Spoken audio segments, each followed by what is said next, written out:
guys. Today I'm gonna do a little bit of extra planting in the vegetable garden. Even though I have all these wonderful flowers, I've got some extra flowers that I bought from the nursery that I didn't use in my planters. I do a lot of pots of flowers all over around the house, and I've got extra ones, so I'm going to put them in with the vegetables. And a lot of people use marigolds. I didn't buy marigolds for this year for some reason. I usually do because I love them. Because marigolds they have that smell that confuses the bad bugs and keeps them away from your vegetables and stuff. But I'm going to just plant whatever I have, and I'm going to plant them in with everything else and see what kind of beneficials I can attract. So that's what. Okay, so what I have here is sort of a mishmash of different flowers that I had left over, and they're looking really kind of crappy, but I'm going to cut them back and they'll perk right up. I have some nasturtiums, which are really one of my favorite flowers. I love to eat them. I love them for I just love the look of them, and they are to attract beneficials. These ones are painted tongue. This is an old-fashioned flower, and the color is beautiful, and the hummingbirds love this. This is gazania, and they come in all sorts of different colors, and they're just happy. And then, of course, I have my violas that they reseed and come back. And then I have a little bit of the alyssum, and that the bees love that. So I'm going to just take these, and this is where I have my summer squash, and my there's some summer squash, zucchini, and my Swiss chard that I'm letting go to seed so I can save some seed. So I'm going to do a couple in here. I'm going to plant some back there, just in between wherever I have a little empty space, and just to give it some interest and some color while I'm waiting for all the vegetables to grow. So that'll be really pretty when I'm done, and they'll perk up after they get out of these pots, because they don't want to be in these pots anymore. Okay, so now that I got my hands all dirty, you can just see I put some of the painted tongue here and some nasturtium, and I didn't put them all in a big all together. I scattered them around.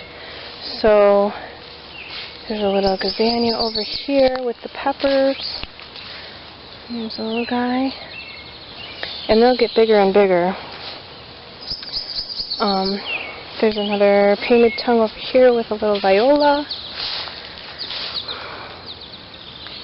I love that flower. Isn't that beautiful?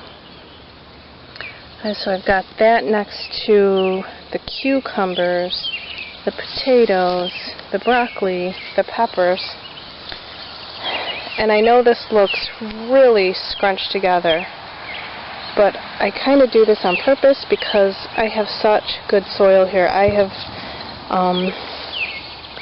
put so much, I've layered so much onto this soil every year that it's just phenomenal soil, so I'm not worried that everything's crunched together. I put a little sad painted tongue right there with another nasturtium and a gazania. There's a sad little nasturtium here that will perk up in no time, I'm sure. Got a little zucchini coming in right there. So that's for this little space. And then we put a little guy over here, a little gazania.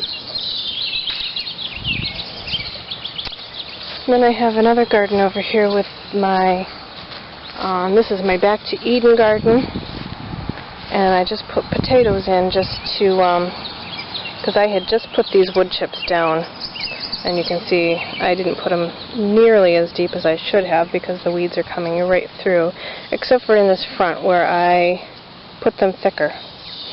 And then I planted the potatoes underneath the wood chips. And there's a gazania, a painted tongue. This other stuff on top of the soil is old rabbit food.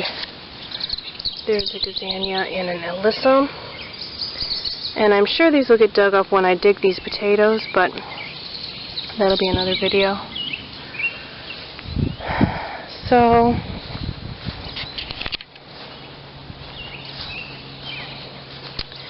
over here, I already have flowers. This is Sweet Annie that I dry for wreaths, this whole row here.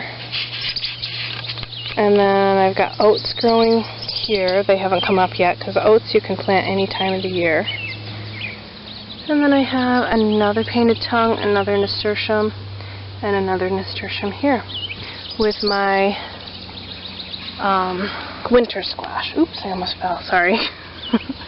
That's all going to be winter squash. There I have buttercup that I have never grown before. This will be my first year with buttercup. And acorn squash, which is so prolific that I only have 4 plants, so that'll be enough for the winter. And then on the other side of the garden I have butternut squash, which I grew last year, and it was fabulous. You can store it over the winter for a very, very long time. I still have one in the kitchen that I haven't eaten yet. So I think that's going to be my video for today. Keep watching, subscribe please, and I will see you on the flip side. Thanks for watching.